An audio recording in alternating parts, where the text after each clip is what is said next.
سەرباری قەیرانەکانی دیکەی هەرێم چەند ڕۆژێکیشە قەیرانی کەمی کارەبا بەرەوکی هاوڵاتیانی گرتووەتەوە. ئێستا تاکە فریادڕەسی هاوڵاتیان لە گەرما تاقەت پڕوکێنەرەکەی هاوین ئەم مۆلیدە ئەهلیانەیە. هەرچەندە کارکردنی ئەمانەش تا زۆرتر بێت، باری سەرشانی هاوڵاتیان گرانترە بێت، چونکە لە بەرامبەر دابینکردنی کارەبای زیاتر بڕێکی زۆرتر پارە لە بەشداربووەکانیان وەرەگیرێت. ئەمەش لە کاتێکدایە هاوڵاتیانی هەرێم بە چەند مانگێک بەشێکی کەم لە موچەکانیان وەرەگرن. هاوڵاتیان نیگەرانن لەوەی پلانی کۆتایی پێهێنان با کێشەی کارەبا لە هەرێمدا بەدی ناکرێت. کێشەی کارەبا سەرباری هەموو کێشەکانی ترکە لە هەرێمی کوردستانە هەن یەکێکە لەو کێشە چارە سەرنەکراوانەی کە بە درێژایی تەمەنی حکوومەتی هەرێمی کوردستان لە کوردستان بوونی هەیە و تا ئێستا چارەسەر نەکراوە، بەداخەوە نازانی هۆکارەکەی چیەکە تا ئێستا کارەبا چارەسەر نەکراوە. بەڕاستی ئەمە بارگرانیکی زۆر قورسە بۆ هاوڵاتیان کە دروست بووە. ئێمە هیوادارین حکوومەتی هەرێم وەڵامێکی جددی هەبێ بۆ داخوازی هاوڵاتیان و بتوانێت کێشەی کارەبامان بۆ چارەسەر بکە.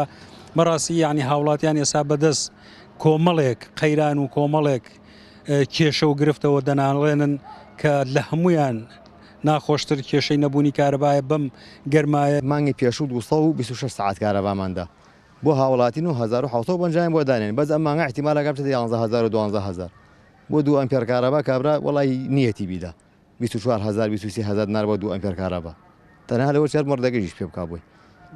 ئیتری ئەمەش لەم بەینای گیرمان خواردە لەم لای شۆ حکوومەت لە دەی مانگا قەرارێکی دەرکردە بۆ کارەبا، ئەڵێ گوایە 7 ساعت کارەبا دەم کەچی شتیوانەی ئیزا بووە بە 14 ساعت و 13 ساعت و هیچ یاسایەکیشی نییە بۆ ئیش پێکردن. ئێمەش گیرمان خواردە جاری وایە سەی بەیانی بڕێ، جاری وایە 12 شەوە بڕێ، جاری وایە حەج بەرنامەیەکی نییە. بێبەرنامەی و کۆنتترۆل ئەم شارە هەتا ئێستا کە پارێزگایە هەتا ئێستا بەرنامە و کۆنتترۆلی کارەبای لە دەستی خۆیان نییە. بەڕاستی ئەمە وەکو ڕخنێک یا پێشنیارێک ئاراستی بەرپرسانی ئەم شارەیەکەم کە ئیدارەی گەرمیان ئیدارەیەکە نەبووتە پارێزگا، ئەوان بە شێوازێکی ترە کۆنتترۆلی کارەبا لە دەست خۆیانەیە تا ڕادێک هاوڵاتیان لیان ڕازیە. لێرە بەنسبەت ئەوەی کە خەڵک ڕازی بێت یا ڕازی نەبێت، ئێستا لە ئێستادا قەیران هەیە کە موچەیی هەیە، خەڵک لەوانەیە پێی باش نەبێت ئەمپێری کارەباکەی لە 10,000 زیاتر بڕاتە سەرەوە. ئەگەرچی ئەمساڵ لە بەنداوەکانی دووکان و دەربەندیخان هێندە ئاو زیادی کردبوو کە هیوای دابینکردنی زۆرترین کارەبای لێکرا.